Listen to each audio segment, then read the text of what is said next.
The Grand Assembly Hall of the Imperial flagship Eternal Dominion lived up to its imposing name. Crystalline pillars stretched 30 meters high, their surfaces reflecting the soft purple glow of quantum-stabilized plasma streams that served as both decoration and a show of imperial technological superiority. The Empire had perfected these displays over 10,000 years of diplomatic encounters. They knew exactly how to make newly discovered species feel small and primitive. Sarah Chen, Earth's junior diplomatic attaché, studied the elaborate light show with the kind of interest usually reserved for mildly interesting screensippers. Next to her, Ambassador Marcus Davidson maintained his practiced diplomatic smile, though the corners of his eyes crinkled with barely contained amusement. High Admiral Vectori, his scaled skin shimmering with ceremonial oils, rose from his elevated podium. His voice, amplified by hidden speakers, echoed through the chamber. Representatives of Earth, you stand before the might of the galactic hegemony, rulers of 10,000 systems, guardians of order, and protectors of civilization. Sarah noticed he'd managed to work 3 different imperial titles into a single sentence. Impressive, if a bit heavy-handed. In accordance with Imperial Decree 7249B, all spacefaring species must submit their naval forces for inspection and integration into the Imperial fleet. This is not negotiable. Vectori paused, clearly expecting gasps of awe or trembles of fear. Instead, he heard something that had never before graced these hallowed halls. A snort. Sarah immediately clapped her hand over her mouth, but it was too late.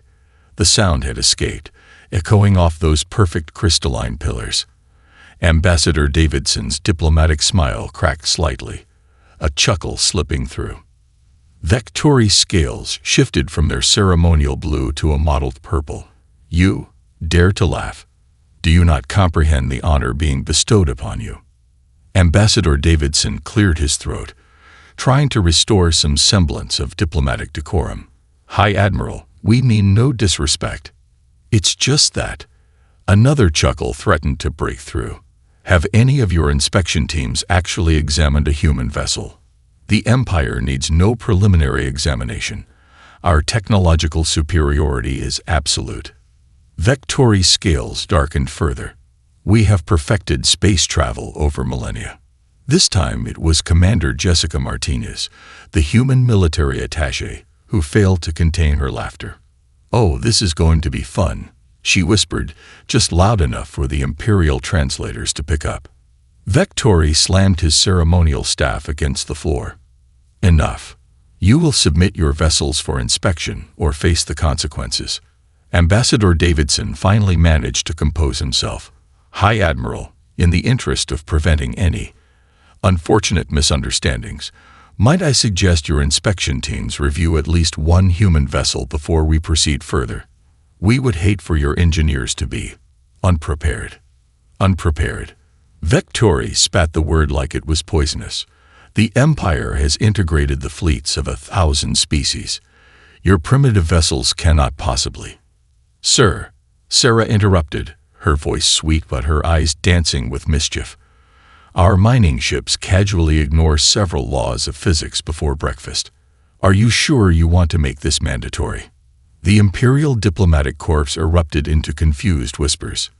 Vectori's scales had reached a shade of purple previously unknown to chromatic science. You have one planetary rotation to reconsider your disrespectful attitude, Vectori declared. The Empire's patience is not infinite. As the human delegation filed out of the Grand Assembly Hall, Commander Martinez nudged Sarah. Did you see their faces when you mentioned the mining ships? Should we tell them about the garbage scows? Let's not break their brains all at once, Ambassador Davidson replied. Though I do look forward to their first encounter with the human ship's waste heat management system. Sarah grinned. Should we warn them about the coffee makers? Absolutely not, Davidson said. Some things they need to discover for themselves. Though we should probably alert medical that they'll need beds ready for some fainting Imperial engineers. The human delegation's laughter echoed through the corridors of the Eternal Dominion, leaving a wake of confused Imperial officials wondering what, exactly, they had gotten themselves into. Chief Engineer Zextal had performed technological assessments on over 300 alien vessels during his distinguished career. He had written the Imperial Manual on standardized ship inspection protocols. His methodology was studied at the Imperial Academy. None of that had prepared him for the human cargo hauler Butterfingers. "Run the quantum scan again," he ordered, his secondary antennae twitching with frustration. The junior engineer beside him shifted nervously. "Sir, we've run it 7 times. The results are the same." "That's because the scanner is clearly malfunctioning. These readings are impossible." Zextal jabbed his stylus at the holographic display. "According to this, the ship's drive system is simultaneously moving forward and backward in spacetime." A cheerful voice came from behind them. "Oh yeah, the quantum drift compensator's acting up again. Just give the port nacelle a good whack with a wrench. Works every time." Zextal turned to find Sarah Chen, the human diplomatic attaché from yesterday's meeting, munching on something called a candy bar, while watching their inspection with obvious amusement. "A wrench," Zextal repeated flatly. "You fix quantum field distortions with a wrench." "Well, sometimes we use duct tape," Sarah offered helpfully. "Depends on whether the temporal feedback is positive or negative." 3 of Zextal's engineering team immediately submitted their resignations via their neural implants. "This is a cargo hauler," Zextal demanded, his professional composure cracking. "A vessel for transporting goods." "Oh yes," Sarah nodded. "Nothing special, just a Class 2 bulk transport. Though this one's a bit old, must be at least 5 years out of dry dock." Zextal's scanner chose that moment to emit a high-pitched whine and display results that violated 6 different laws of thermodynamics. He threw it aside and pulled out his personal diagnostic tool, a family heirloom that had never failed him. "The waste recycling system," he began, then stopped, recalibrated his tool, and scanned again. "This can't be right. According to these readings, your waste recycling system is also a defensive array." Sarah shrugged. "Waste not, want not. Though technically, it's the backup defensive array. The primary one is integrated into the coffee maker." 2 more engineers resigned on the spot. "The coffee maker," Zextal repeated numbly. "Your beverage dispenser is a weapons system." "Defensive system," Sarah corrected. Though there was that one time Captain Rodriguez needed to heat up her lunch during a pirate attack. She trailed off, smiling at the memory. Zextal decided to focus on something simple. "Let's examine the cargo hold. Basic storage space. Nothing complicated about that." The smile on Sarah's face grew wider. "Oh, you're going to love this." The cargo hold doors opened with a perfectly normal-looking hydraulic hiss. Zextal stepped forward, scanner extended, and promptly dropped his family's priceless diagnostic tool. "This space, it's..." He struggled to find words in any of the 7,000 languages he knew. "4-dimensional, yeah," Sarah supplied. "Makes loading and unloading much more efficient. Though we did have to put up warning signs after that incident with the temporal echo and the shipping containers. Did you know you can fit an entire colony's worth of supplies in a space that technically doesn't exist? Pretty neat, right?" The last 3 members of Zextal's engineering team quietly backed away, their resignation notices already filed. Zextal stared into the cargo hold, where containers disappeared into angles that shouldn't exist and reappeared in spaces that denied Euclidean geometry. "This is a cargo hauler," he whispered to himself. "A simple cargo hauler. Not a warship, not a research vessel. A cargo hauler." Sarah patted him sympathetically on the shoulder. "If it makes you feel better, we had to disable the really interesting systems for this inspection. We didn't want to overwhelm you on the first day." Zextal's last shred of professional dignity crumbled. "The really interesting systems," he squeaked. "Oh yes," Sarah said brightly.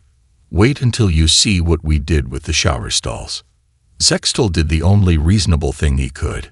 He submitted his own resignation and went to find the nearest bar that served high-proof quantum stabilizer fluid. Behind him, Sarah's cheerful voice followed. Should I tell him about the entertainment system, or save that for tomorrow? Commander Jessica Martinez settled into the captain's chair of the Corvette Cheeky Monkey, savoring her morning coffee. The fact that the cup's containment field was powered by a miniaturized quantum reactor that could also serve as an emergency shield generator was, in her opinion, a perfectly reasonable design choice. Imperial battle group approaching, her tactical officer reported. They're positioning themselves for the demonstration. The view screen showed 5 Imperial warships arranged in attack formation. 3 destroyers, a cruiser, and their flagship. Their gleaming hulls bristled with what the Empire considered state-of-the-art weaponry. "Ma'am," her communications officer called out, "Admiral Vectori is demanding to know why we're not assuming a defensive position." Jessica took another sip of coffee. "Tell him we are in position, and please activate the external cameras. I want to record their reactions." The Imperial flagship's transmission cut through the comm static. "Human vessel, you will demonstrate your maneuvering capabilities against our training weapons. We have calibrated them to operate at 10% power for your safety." "Acknowledged," Jessica replied, then switched to her internal comm. "Engineering, how are we looking?" Chief Engineer Rodriguez's voice came back cheerful.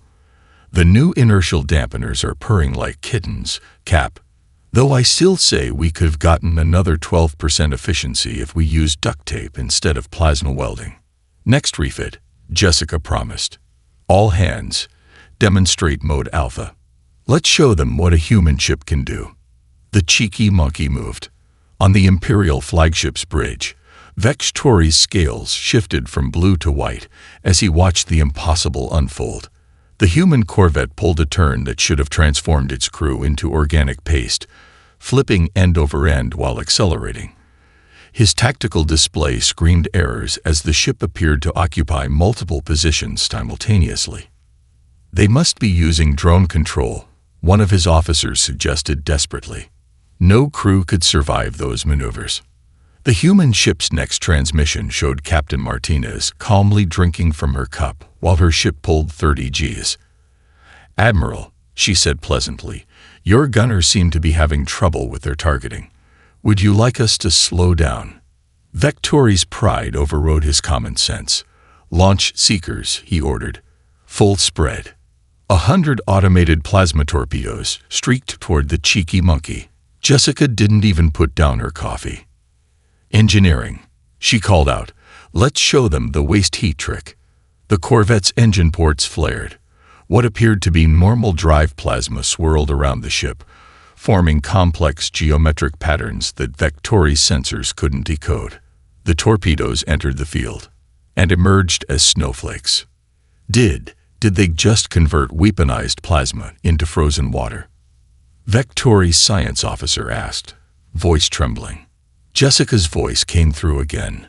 "Admiral, your torpedoes seemed a bit hot, so we cooled them down for you. Oh, and you might want to adjust your formation. The ice crystals are pretty, but they might scratch your paint." The Imperial crew watched in stunned silence as their most advanced weapons drifted harmlessly past their ships, leaving a sparkling trail in space. "Care to see what we can do when we actually try?" Jessica offered.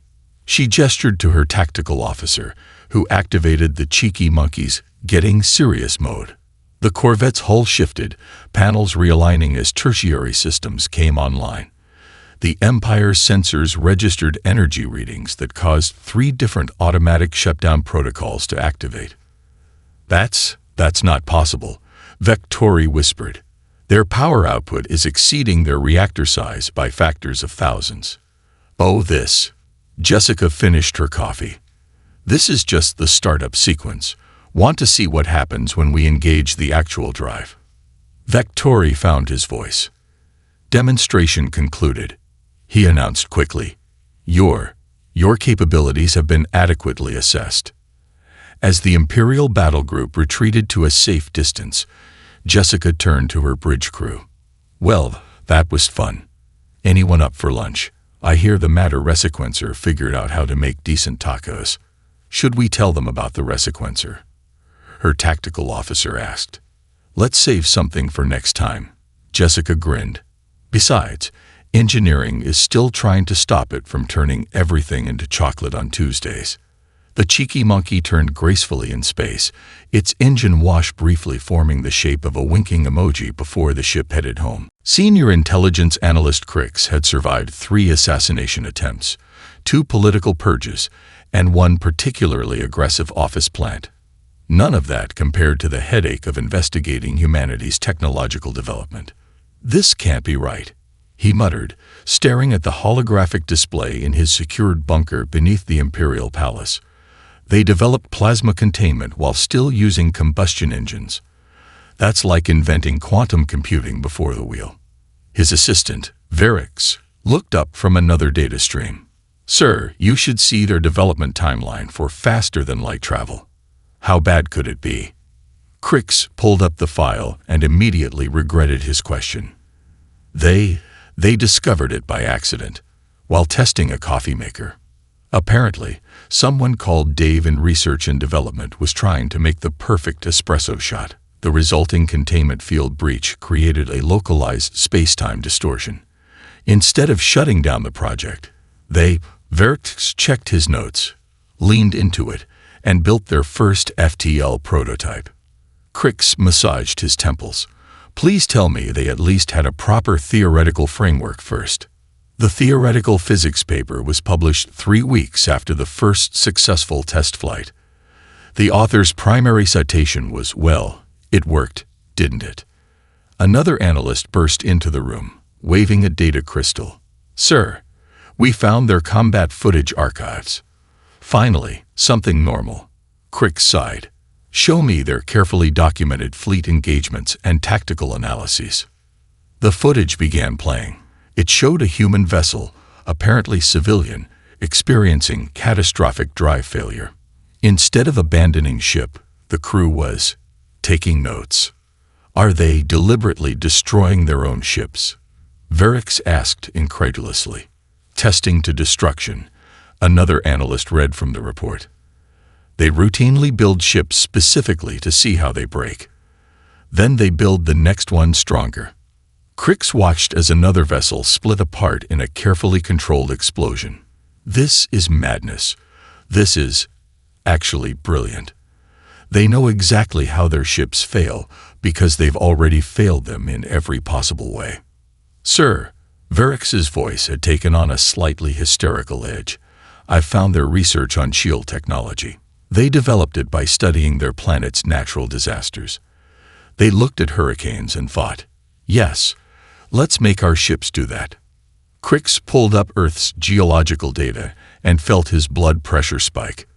Their homeworld, everything on it is trying to kill them. Earthquakes, storms, volcanic eruptions, radical temperature variations, and they just adapted. Not just adapted, the combat footage analyst interjected. They weaponized it. Those plasma containment fields they use for defense. Inspired by their planet's magnetic field deflecting solar radiation, the multi-dimensional storage systems, developed while trying to fit more cargo into small spacecraft during early colonization efforts. And they did all this while still fighting among themselves, Crix noted, pulling up Earth's military history. Their first space stations were armed. Their first interplanetary ships had point defense systems. They never had a choice. They had to build everything to military specs from the start. Verix was reviewing cultural data now. Sir, their entertainment media, for centuries, they'd been imagining ways their technology could fail and documenting how to survive it. They call it science fiction, but it reads more like preparation. Crix stood up and began pacing, a habit that had kept him alive during those assassination attempts. So what we have is a species that evolved on a death world, developed technology through a combination of accident and necessity, deliberately destroys their creations to make them better, and has spent generations imagining every possible way things could go wrong. And they did it all while pointing nuclear weapons at each other, Verix added helpfully. Right. Crick sat back down and began composing his report to Imperial Command. Recommendations. First, do not, under any circumstances, give them a reason to focus their full attention on us.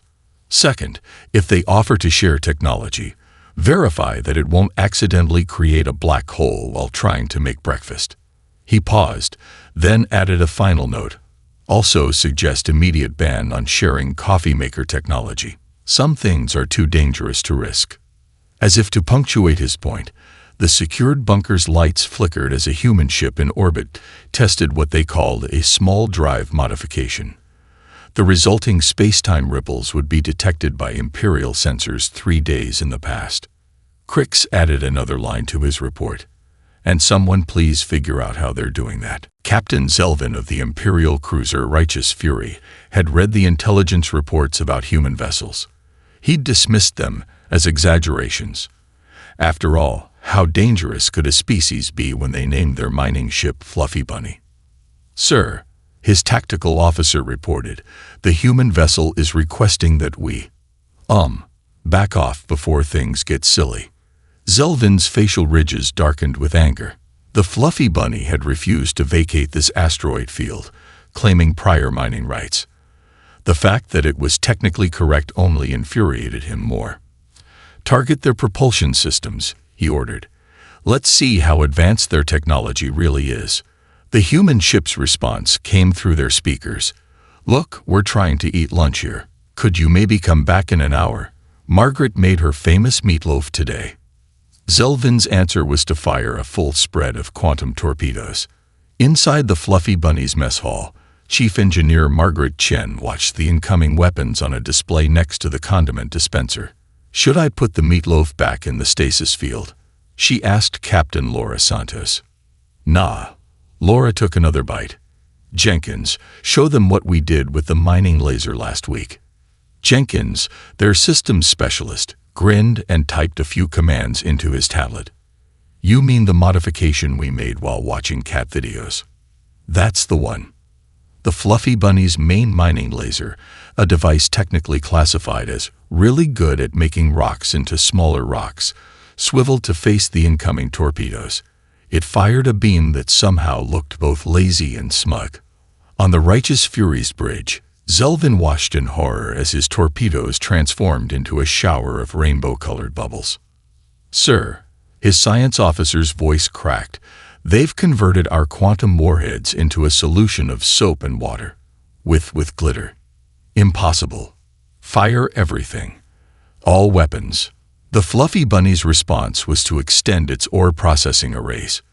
The arrays, designed to separate valuable minerals from rock, began humming with energy that made the Imperial ship sensors cry digital tears.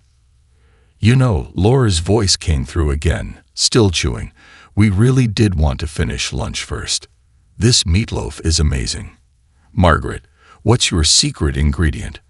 Oh, just a pinch of quantum-stabilized oregano, Margaret replied, her voice carrying clearly through the comm.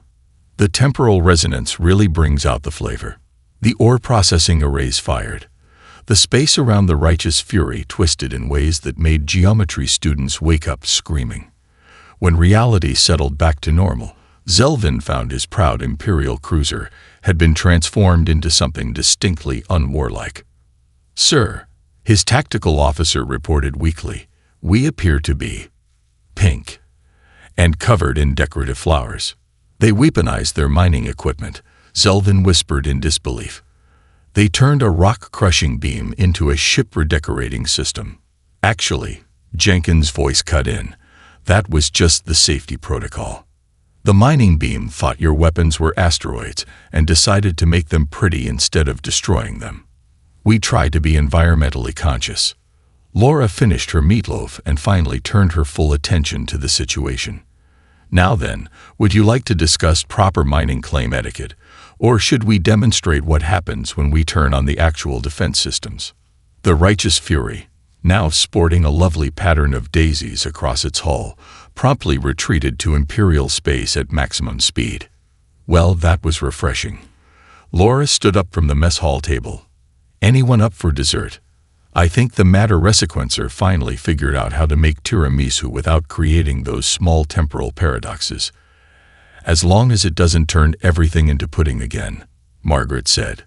Though I have to admit, temporal pudding did make for some interesting engineering solutions. Jenkins was already documenting the incident. His report to Human Command would read, "Attempted Imperial intervention in mining operations. Situation resolved through creative application of basic mining equipment. Note, pink really isn't their color. Recommend using pastel blue next time." In the margins, he added, "P.S. Meatloaf was excellent. Temporal oregano is a game changer." Admiral Vectori stood before the Imperial High Command, his scales a mottled mix of embarrassed purple and terrified gray. Behind him, a hologram showed the righteous Fury limping into space dock, still covered in cheerfully animated flower patterns that somehow played different musical themes depending on the angle of observation. They did this, he gestured at the ship, with mining equipment. Mining equipment. High Commander Zixtel, newly promoted after the mass resignation of the engineering corps, cleared his throat. Perhaps we should review what we actually know about human vessels. A junior analyst stepped forward, clutching a data pad like a shield. We've confirmed that what we thought were their weapons are actually just repurposed utility systems.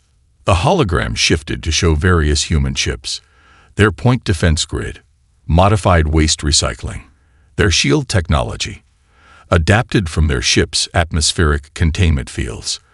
They're faster-than-light interceptors. They claim those were originally designed as delivery vehicles for something called pizza. Surely their actual military vessels must be more conventional, one council member suggested hopefully. About that, the analyst pulled up another image, showing the human battleship. This is their newest capital ship, the Inconvenient Truth. It was constructed entirely from recycled coffee makers and spare parts they had lying around. They described it as a weekend project. Vectori's scales shifted to a new shade of gray previously unknown to Imperial chromatic science. What are we actually looking at when we see a human ship? The best analysis we have suggests their vessels are essentially. The analyst paused, checking his notes, reality modification platforms that happen to be shaped like ships. They don't so much travel through space as negotiate with it. High Command erupted in confused murmurs. One counselor raised a trembling hand. Negotiate with space. Yes, sir. According to one human engineer, and I quote, "The laws of physics are more like guidelines, really. Once you figure out that reality is basically held together with duct tape and good intentions, the rest is just creative engineering." The hologram showed footage from various encounters with human ships, a civilian transport casually ignoring a black hole's gravitational pull because the crew was running late for dinner, a research vessel accidentally creating a temporary duplicate of itself while testing a new coffee filtration system, a garbage SCO that had somehow turned its waste compression system into a device that made Imperial stealth technology look like ships wrapped in reflective party decorations. Their ships, the analyst continued, his voice taking on a slightly hysterical edge, aren't designed to fight us. They're not designed to defend against us. They're designed to survive humanity. We're just an inconvenience. Explain, Vectori demanded. Their entire technological development has been driven by one simple goal: deal with whatever tries to kill them next. Their ships can ignore our weapons because they're built to survive forces we can barely comprehend. They don't need dedicated military vessels because every ship they build is already capable of surviving anything the universe throws at it. The hologram showed the fluffy bunny, now peacefully mining asteroids again. That mining laser that redecorated the righteous Fury. It was designed to cut through materials we considered theoretically indestructible. Not for military purposes, they just needed to mine harder rocks. And their military ships? Someone asked quietly. We don't actually know what their warships can do, the analyst admitted. They haven't had to use any of their military-specific capabilities yet. They've been handling everything with their civilian utility systems. High Command sat in stunned silence as the implications sank in. Every human ship they'd encountered, from the smallest shuttle to the largest transport, was essentially a testament to humanity's stubborn refusal to accept impossible as an answer. So, Vectori finally spoke when they laughed at our demand to integrate their fleet. They weren't being disrespectful, the analyst concluded. They were trying to spare us the embarrassment. Our most advanced technology is roughly equivalent to what they consider a clever coffee maker upgrade. In orbit above, the inconvenient truth passed by, its hull briefly displaying the scrolling message in Imperial Standard. Don't worry, your ships will stop changing colors in about a week. Usually, the Imperial Diplomatic Corps had spent 3 weeks preparing their most impressive negotiation chamber for the first official human Imperial Summit. They'd installed quantum-stabilized gravity generators, reality-anchored holographic displays, and their most advanced atmospheric processors. The humans showed up in what they call a converted RV. "Welcome aboard the Good Intentions," Ambassador Davidson said cheerfully as the Imperial delegation entered through an airlock that somehow made the ship's interior larger than its exterior. "Sorry about the casual setup. Our proper diplomatic vessel is currently being used as a testbed for some new coffee maker modifications." The Imperial diplomats found themselves in a space that defied several fundamental principles of spatial geometry. Comfortable chairs that adjusted themselves to perfectly match each species' physiology dotted the room. A table that seemed to exist in at least 5 dimensions held an array of refreshments that the Imperial scanners refused to analyze, claiming the food was uncertainly delicious. High Ambassador Vecna, chosen for this role after her predecessor suffered an existential crisis, tried to maintain her composure. "This is a recreational vehicle." "Oh yes," Sarah Chen appeared with a tray of drinks that seemed to change flavor based on the drinker's mood. "We picked it up at a surplus sale. The previous owner used it for camping trips to Jupiter." "Camping trips to Jupiter," Vecna repeated slowly. "The storms there make for excellent background ambience," Davidson explained. "Though we had to redesign the storm viewing windows after that incident with the temporal feedback. Turns out watching a centuries-old storm system can have interesting effects on causality." Before Vecna could process this, the ship's AI, which insisted on being called Bob, announced the arrival of the human technical delegation. They emerged from a door that, according to Imperial sensors, connected to both engineering and a small pocket dimension dedicated to storing spare parts. Chief Engineer Rodriguez led the group, carrying what appeared to be standard engineering tools, though the Imperial security team's scanners identified them variously as quantum uncertainty manipulators, reality bypass devices, and in one case, "Please stop asking me to scan these things. I want to retire." Now then, Davidson settled into a chair that adjusted its temporal phase to match his exact preferred seating position. "Shall we discuss technology exchange?" Vecna had been prepared for tough negotiations. She had not been prepared for the humans to be so helpful. "You mean," she checked her notes, "you're willing to share your technology?" "Of course, though we should probably start with the basics. Your quantum drives could use some tweaking. They're losing about 40% efficiency by not accounting for the universe's sense of humor." Rodriguez pulled up a hologram that made several Imperial engineers develop spontaneous eye twitches. "See, you're trying to force reality to comply with mathematical models. We found it works better if you treat physics more like a collaborative art project." "A collaborative art project," Vecna managed. "Exactly," Rodriguez beamed. "For example, your artificial gravity systems are very rigid. They'd work much better if you let them express themselves occasionally. Watch this." She made a minor adjustment to the Good Intentions gravity field. The Imperial delegation suddenly found themselves experiencing what could only be described as gravity with personality. "See, much more efficient, though we should warn you about the side effects.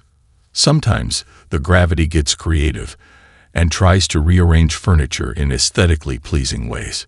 Davidson smoothly steered the conversation back to diplomatic matters, while several Imperial engineers quietly had existential crises in the corner. We're happy to help upgrade your ships, though perhaps we should start with something simple, like teaching your drive systems to sing. Our drives don't sing, Vecna pointed out. Exactly the problem. No wonder they're so grumpy. Happy drives are efficient drives. Bob, show them what a properly tuned engine sounds like. The ship's engine hummed what sounded suspiciously like an ancient human song called Never Gonna Give You Up. That's not possible, one Imperial scientist whispered. Oh, that's nothing. Sarah smiled. Wait until you see what happens when we let the waste recycling system do jazz improv. As the negotiations continued, Vecna realized that the humans weren't just sharing technology.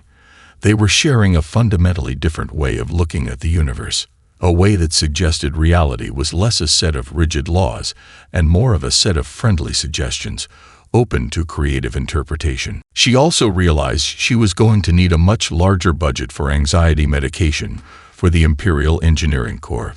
One standard year after the historic negotiations aboard the Good Intentions, Imperial Space Traffic Control faced an unusual situation. Well, unusual by Imperial standards. By human standards, it was Tuesday. Approaching vessel, the controller announced, "Please identify yourself," and, "Are you playing disco music through your drive wake?" Imperial Control, this is Human Imperial Joint Venture Vessel Questionable Physics, came the response. And yes, we are. The drive insisted on it after we installed the new reality compliance motivators. It's going through a retro phase. The ship that emerged from faster-than-light travel looked like what would happen if an Imperial destroyer and a human coffee maker had a child that really liked abstract art. Its hull shifted between different geometric configurations that made topology professors wake up screaming. On the bridge, human Captain Laura Santos and Imperial Commander Vectil watched their crew, a mix of humans and various Imperial species, work in perfect harmony. Well, perfect-ish harmony. There was still some debate about whether the ship's AI, which called itself Dave, should be allowed to experiment with interpretive dance using the artificial gravity systems. Another successful patrol, Laura noted, checking reports on a display that existed in what some mathematicians insisted was the square root of 3 dimensions. Though I think we need to talk about what happened in the Carina sector. Vectil's scales shifted to an embarrassed purple. The pirates didn't expect us to weaponize their own sensor readings against them. Not that, Laura grinned. The part where our engineering team taught their ship's AIs to appreciate human stand-up comedy. They surrendered because they couldn't stop laughing. In engineering, Chief Rodriguez, now head of the Joint Human Imperial Advanced Engineering Corps, was explaining basic principles to a group of Imperial cadets. Remember, she gestured at a diagram that appeared to be drawn in colors that didn't exist. The key to human engineering isn't asking whether something is possible. It's asking, wouldn't it be cool if, and then bullying reality into compliance. One cadet raised a trembling appendage. But the mathematical models are more like guidelines, Rodriguez finished. Watch this. She made a minor adjustment to a system the Imperials had labeled humans. Please stop doing that. The ship's waste recycling system briefly achieved consciousness, composed a sonnet about the beauty of thermodynamics, and then went back to its normal operation. See, simple creative engineering. Now, who wants to learn about our new coffee maker? It only creates small temporal paradoxes on Thursdays now. In orbit around Imperial Center, the former flagship Eternal Dominion, now retrofitted with human technology, reported an unusual situation to control. Command, our drive system is expressing itself artistically again. Also, we may have accidentally created a small pocket universe in Cargo Bay 3. Engineering says not to worry. It's apparently quite friendly and helps with inventory management. The Empire had learned many things over the past year. They'd learned that human technology wasn't just advanced. It was advanced in a direction nobody else had thought to explore. They'd learned that reality was far more flexible than anyone had suspected, especially if you asked it nicely and offered it cookies. Most importantly, they'd learned that sometimes the best way forward wasn't to demand submission, but to sit down with a cup of physics-defying coffee and admit that maybe, just maybe, the universe had a sense of humor after all. As the questionable physics prepared to dock, its hull briefly rearranged itself into a shape that made several nearby ships question their understanding of geometry. Dave the AI started playing what it claimed was elevator music, but somehow made listeners taste colors. "You know," Vectil observed, watching an Imperial technician and a human engineer teach a maintenance bot to appreciate interpretive dance, "when I joined the Imperial fleet, I never expected to be part of a crew that treats the laws of physics as polite suggestions." Laura smiled, sipping from a cup of coffee that existed in a quantum superposition of all possible perfect brews. "Just wait until next week. We're testing a new drive system that doesn't so much travel through space as convince it to rearrange itself out of friendship." "Humans," Vectil sighed fondly, his scales shifting to a color that somehow implied both exasperation and amusement. "You turned the most powerful empire in the galaxy into reality-bending performance artists." "Hey, at least the universe is laughing with us now," Laura pointed out. "Most of the time, anyway." Above them, the stars twinkled in what might have been agreement, or possibly amusement. With human ships around, it was getting harder to tell the difference.